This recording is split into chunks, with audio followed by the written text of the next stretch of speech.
I wanted to feel loved. I wanted to feel accepted. I wanted to feel powerful. I wanted to be this person that I wish I could be, but in some ways I probably thought I never could be in real life. And drugs allowed that escape. I'm just so grateful to Jesus because for me, like, although at first it was like one step forward, 10 steps back, I think he took me on this sort of journey of a crash course to recovery. Like when I had that encounter with the love of God, it really, really did heal me. Yeah. However, that experience alone isn't enough. For me, I found it so important to go to counseling. I went to counseling for 3 years, every single Friday. I think really everyone should go to counseling and work through those things. And another thing that I had is a mentor. So I've had people in my life who just know me inside out. So by the grace of God, I've had mentors throughout my life. Some of them have been close friends who are like peers.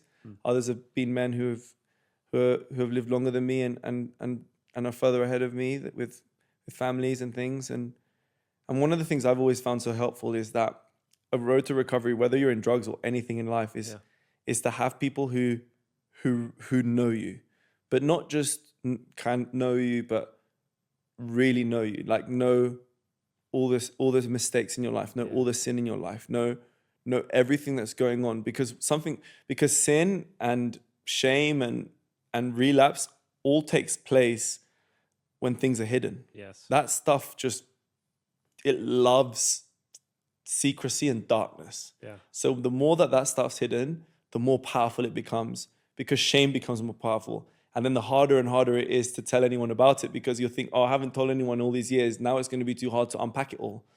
And then it just grows. And then that stuff just eats you up. And before you know it, you've done something that you really regret. You've destroyed your life again and destroyed other people's lives. And I've done that because I've made so many mistakes too in this process, in this journey. It's not like I had this one encounter, my life was perfect. I've learned this through many mistakes. So the thing that most powerfully changes somebody is understanding their identity in God, which is that you're a son or daughter and you're loved. But that thought, that theological statement, is one that you can understand because of the cross, but it's quite hard for it to truly become a knowing and a reality that you live by.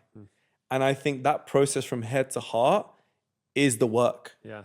And that work, and I found one of the main ways that work takes place is by having those people in your life who just know everything about you. At first for me, it was counseling, then it was these mentors.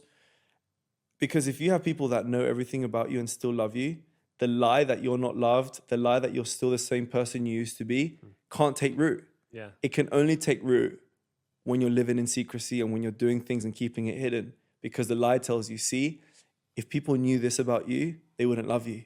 And then that becomes your identity. That becomes the truth you live by. Yeah. But you have to break that lie.